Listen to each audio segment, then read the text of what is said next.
السلام علیکم ورحمت الله وبرکاته ومغفرته. راسي هغه څه لاسته راوړو د هغه چا په لټه کې سو، د هغه چا په پیدا کولو کې سو، د هغه چا محبت وکړو چې په قبر کې پوښتنه رس کېږي. انس رضی الله تعالی عنه فرمایي چې رسول الله صلی الله علیه وسلم فرمایلی دي: ان العبد اذا وضع في قبره، کوم وخت چې انسان په قبر کې کښېښول سي، که نر وي که ښځه وي، وتولى عنه اصحابه اقربان، ونډیوالان لاړ سي، دا داسې سفر دی چې خاورې درپسې کوټه کړلې، پلار و مور و خاوند و زوی ګرد د بار الله هدیرې څه وسي. دغه اخرینه کور ته چې وروستلې انسانه، چې د دې کور نوم قبر دی، د دې بنګلې نوم قبر دی، او د دې کلي نوم هدیره و قبرستان دی. نو رسول الله صلی الله علیه وسلم وایي دا خلک چې ځي د دې ګوټو کړپی دا مړي اوري، انو خارې باره موټر ته خیږي به ته کور پخوا روان دی. رسول الله صلی الله علیه وسلم وایي اتاه ملکان، دوی ملایکې راسي د دغه انسان که نر وي که ښځه وي ورته کښېني.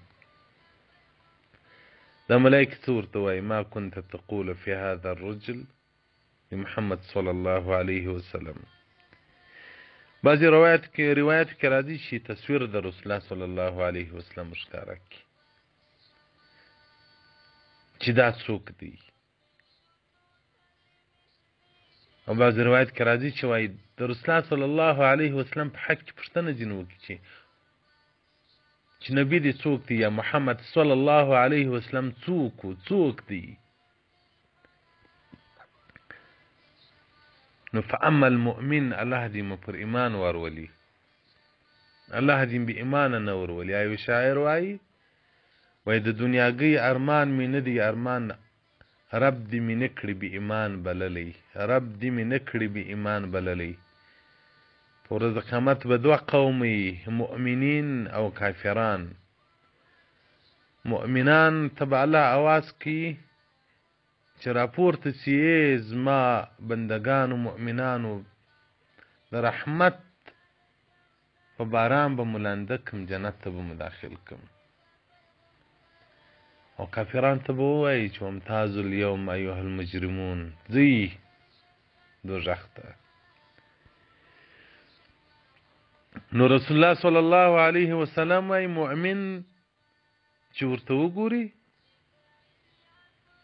هغه وایي اشهد انه عبد الله ورسول الله، زه شاهدي ادا کوم دا د الله جل جلاله بنده او رسول و. ملایکې ورته انظر وګوره، دوزخ ته وګوره. مؤمن چې دوزخ ته وګوري، ملایکې ورته وایي هغه دې په دوزخ کې ځای و، الله نجات درکړي، هغه دې په جنت کې ځای درکړي. نو ځکه رسول الله صلی الله علیه وسلم د هر انسان لپاره دوه ځای جوړ شوي دي، په دوزخ کې هم ځای سته، په جنت کې هم سته.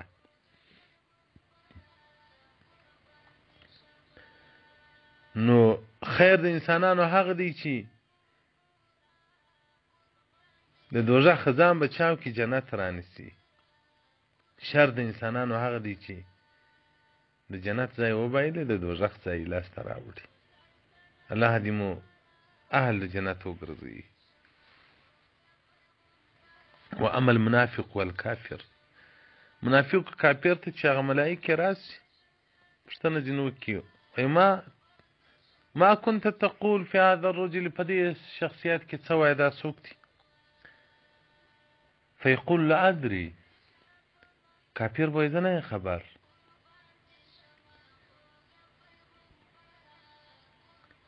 منافق په څه ورته وایي؟ كنت اقول ما يقول الناس، منافق وایي زه نور نه پوهېږم، په دنیا کې دی ویل چې محمد صلی الله علیه وسلم د الله جل جلاله استازی دی، نبی دی. منافق هغه دی چې ظاهري لا اله الا محمد رسول الله کلمه وایي، په باطن کې کافر وي، عقیده یې د کفر وي، وسیله یې پر کفر، خدمت کفر ته کوي، دعوت کفر ته چلی، مینه د کافرانو سره کوي، د کافرانو غلام وي، د کافرانو مزدور وي. د کافرانو په صف کې د کافرانو سره محبت لري، د کافرانو په دفاع کې مړ کېږي، د کافرانو په دفاع کې ځان قرباني، دغه ته نو منافق وایي. هر هغه څوک چې د کافر په دفاع کې، د کافر په ساتنه کې، د کافر په خدمت کې مړ سي، هغه منافق دی. ولو که عالم وي، ولو که پیر وي، ولو که طالب وي، ولو که امي، ولو که ښځي، ولو که نر وي. دا زه نه وایم، د الله جل جلاله کتاب وایي. د دنیا تاریخ وګوري، مسلمان د کافر په خدمت کې نشي کېدلی، که څو هغه نو بیا مسلمان نه دی. فمن تولى فهو منهم، الله جل جلاله ورته وایي.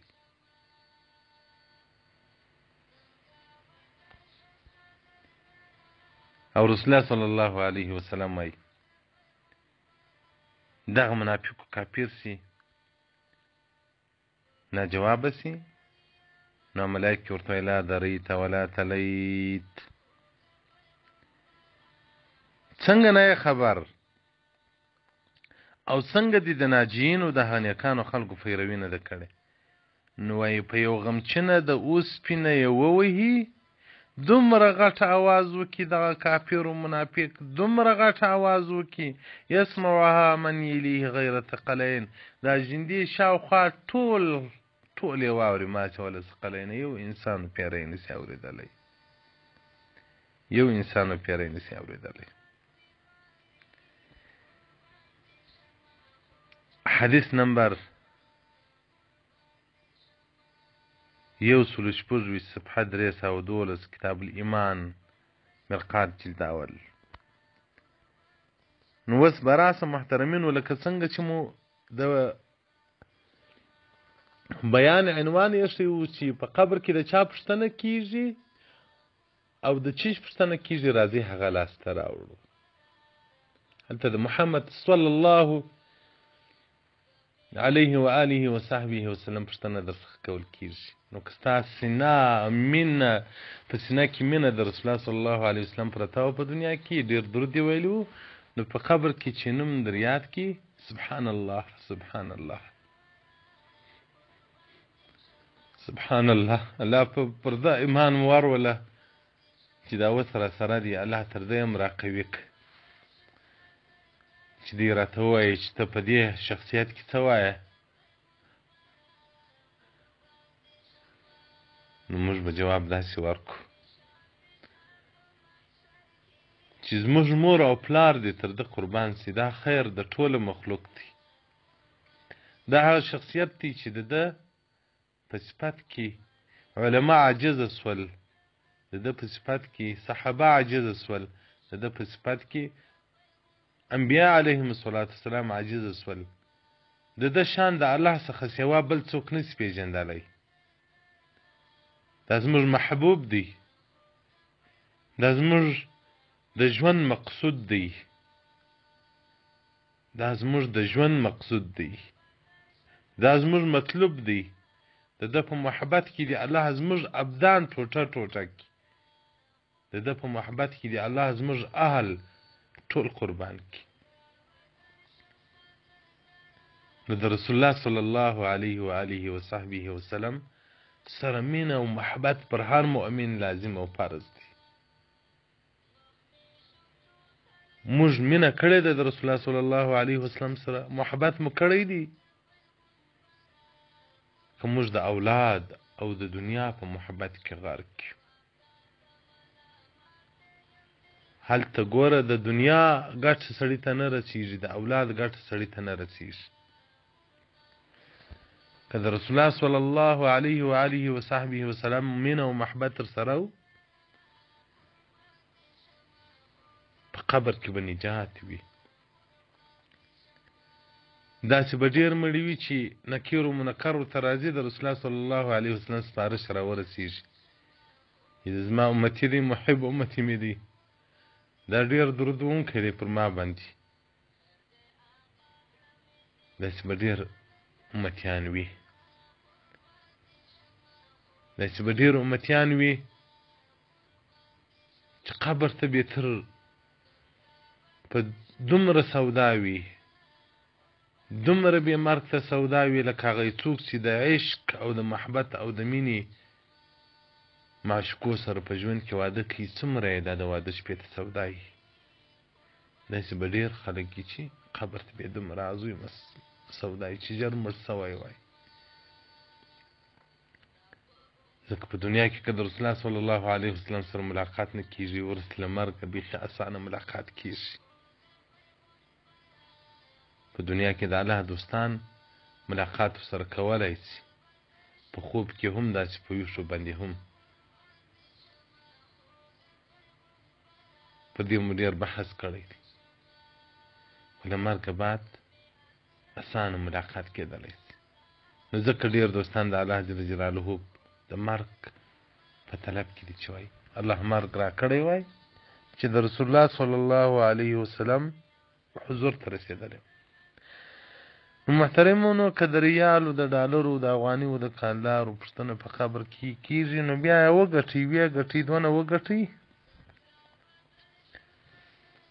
چې پای نه لري. او که د هغو پوښتنه نه کېږي، د مور پلار پوښتنه نه درڅه کول کېږي، د ماینې او د اولاد پوښتنه نه درڅه کول کېږي، د مدینې د جانان پوښتنه درڅه کول کېږي، نو راسئ دا خپل د محبت انرژي، د محبت قوه، هغه د محمد صلی الله علیه و آله و صحبه وسلم مبارک او خواته مایل کو، په هغه محبت کې د خپل قوت استعمال کو. او د صحابه کرامو مبارکانو په حق کې لکه څنګه چې منون په درس حدیث کې درته وویل چې امام نووي رحمت الله علیه مبارک یو روایت ذکر کوي چې رسول الله صلی الله علیه وسلم فرمایي، انس راته نور روایت ذکر کړی دی، اذا اراد الله برجل من امتي خیرا، کومه چې الله جل جلاله اراده د دې امت ته یو سړي ته د خیر اراده وکړي، القى حب اصحابي في قلبه، صحابه کرامو مینه او محبت زړه ته ورواچي. صحابه کرامو محبت دا یو زنا ایښول دي د رسول الله صلی الله علیه وسلم محبت. حدیث رقم 395 فیض القدیر شرح د جامع الصغیر صفحه نمبر 319 جلد نمبر اول. والسلام علیکم ورحمة الله وبرکاته.